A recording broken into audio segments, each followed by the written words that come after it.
in federal politics in the wake of the Bondi attack. The Prime Minister today again digging in, despite a chorus of calls. It seems there won't be a federal royal commission anytime soon to look into the bigger picture questions about anti-Semitism.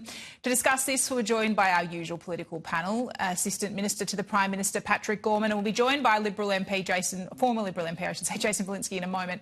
But Pat, to start with you, can you distill for our viewers, why shouldn't Australia have a royal commission into the biggest terror attack we've seen? Yeah.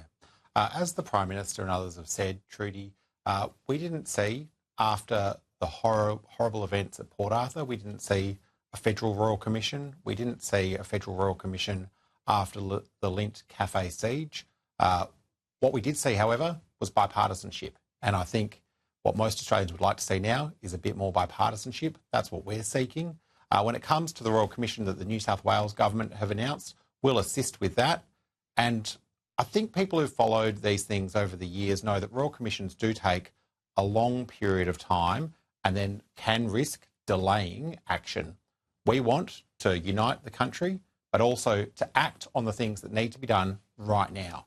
Dennis Richardson's review that we announced a number of days ago now will ensure we get fast, clear recommendations. Now, you won't find a better Australian to do that work than Dennis Richardson. And for those who've worked with him over the years, know he tells it to you straight. He will not resolve from giving exactly the advice he thinks of what the Australian government needs to do to make sure that all of our national security agencies can do what is needed to keep Australians safe. That's the path. But Pat, no one's doubting that Dennis Richardson will be able to do this law enforcement review, that can be done and that can be done fast. But is it cherry-picking to point to Port Arthur and the Lindt Cafe siege as two examples? Think of the other two examples we've had in your term of government, a Royal Commission into robo-debt, a Royal Commission into veteran suicide. It seems to me that this would be worthy as well, that you can do both things. Well, what we've chosen to do is to act. That's what we're doing. And we see that we can act by assisting the New South Wales Royal Commission, and we can act by making sure that we get recommendations as soon as possible, in addition to the extensive parliamentary work that the Prime Minister has already outlined that will take us into 2026. I don't want any of those measures to be delayed by a Royal Commission. We've seen that when it comes to aged care, delaying responses. We've seen that in other Royal Commissions. I want to get things done, and I want to get the legislative responses that are so clearly needed following this horrific anti-Semitic terrorist attack. I want to get those legislative responses into the Parliament as soon as possible. I don't want any more delay. Jason Falinski, do you think a federal royal commission would necessarily mean that there is delay? No, Trudy, I don't. And look, I respect Pat immensely, but I've got to say that, look, this government has had royal commissions into the UN, oil for food, institutional child sex abuse, banking and financial services, aged care quality, disability abuse and neglect, robo-debt, veteran suicide. All of those arguably did not need royal commissions. However, this one really does. And it really needs to be at a federal level, because as much as the New South Wales government might have a royal commission, it is the interaction between national security agencies and state law enforcement agencies that I think will be the most interesting question to come out of this, because the two alleged gunmen, one of whom is now dead, left a whole series of breadcrumbs leading up to this attack. So either there was a failure to see those breadcrumbs or a failure to communicate those breadcrumbs, or those two things were done and the New South Wales Police didn't act on them. A royal commission by the New South Wales government cannot get to the bottom of that adequately, I think, for all Australians. And I respect Dennis Richardson immensely. I agree with what the federal government is doing here. If there are some immediate holes that we need to plug, we should. But what's already become clear is that the New South Wales police force potentially was not actually enforcing the gun laws that we currently have. We have the New South Wales Parliament sitting at the moment introducing yet more gun laws when, for whatever reason, the ones we have at the moment weren't enforced. So that, I think, for the public is the bigger question. And Pat, I just wonder at the moment, for an everyday Australian watching onto this, they might be wondering to themselves, why does it seem like the Prime Minister doesn't want to change his mind here? This is a direct call coming from so many within the Jewish community, to say the very least.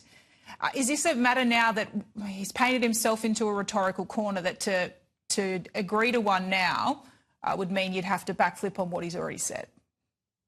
I think what the Australian people have seen from the Prime Minister is a determination from the night of this horrific anti-Semitic terrorist attack every day since, a determination to do what needs to be done, to respond in a fast and effective way to the horrific circumstances in which our nation finds ourselves.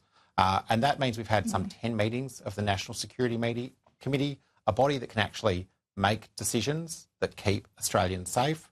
We've had the Cabinet meeting yesterday outlining a range of additional actions that will be taken. We've had all of the legislative responses that we've put forward. We've had the government respond to the Special Envoy for Combating Anti-Semitism's report. All of these things are about acting to do what Australia needs right now. Now, I've seen some of the proposals that are floating around for terms of reference for royal commissions. The one that's being sponsored by the Leader of the Opposition would see years and years of work, when actually I know what the Australian people want us to do. They want us to act, and they want their political leaders to act with a level of bipartisanship. They want people to be able to come together and get things done. That's what we were all elected to do, whatever party we come from, and that's what we have the opportunity to do as legislators next year. Picking up on that, Jason, the Prime Minister, day by day, appearing to be more frustrated with the fact that there hasn't been a consistent bipartisanship over the last week, that there's been a continual line of attack against him. Does the coalition need to be careful in how it calibrates its language? All community leaders need to be careful in how they calibrate their language, especially after attacks of this nature. That's not just something for the opposition, that's something for everyone involved in our community. I wonder if the Prime Minister I wonder if Scott Morrison was as frustrated when he got blamed for every natural disaster that happened under his watch by Anthony Albanese. I think it's a bit rich for the now Prime Minister to criticise others for undertaking tactics that he deployed when people were simply trying to get urgent care to people who'd been impacted by floods like in Lismore. But, I mean, he has questions to answer. I mean, Trudy, he can't run away just because he demands bipartisanship from answering a question about why ASIO and ACIS were removed from the National Security Cabinet while the head of the Climate Change Authority was elevated to that body. What impact did that have on risk assessment? To call for bipartisanship because people are asking legitimate questions I actually think, is an abrogation of his duty as a leader in the country at this time. I want to switch gears now. The Prime Minister today also confirmed changes to travel rules for politicians. This was the saga that was engulfing the Parliament before the Bondi attack. Tighter rules now when it comes to family reunions. Is this a concession finally, Pat, that the Prime Minister understands that the rules did not meet community expectations? Well, the Prime Minister outlined a little while ago that he had sought advice from the Independent Parliamentary Expenses Authority about what might be appropriate to make sure that the system works for members of Parliament, especially those with young families. I'm a MP from Perth. My eldest, was only 9 months old when I was first elected. I used some of those supports to make sure that I could do my parenting responsibilities and represent my community. And I appreciate that that's part of the system. But we took the advice from the IPA and we've now reached out to the Remuneration Tribunal. They are the decision maker here. They have the legislative powers to change these rules. We're looking at doing some really practical things like making sure that family reunion travel is only to Canberra, it's only in economy class, and also that where there might be spouses joining ministers and senior office holders for specific events, that's only happening where there's an invitation to the spouse and it's connected to that senior office holder's responsibilities.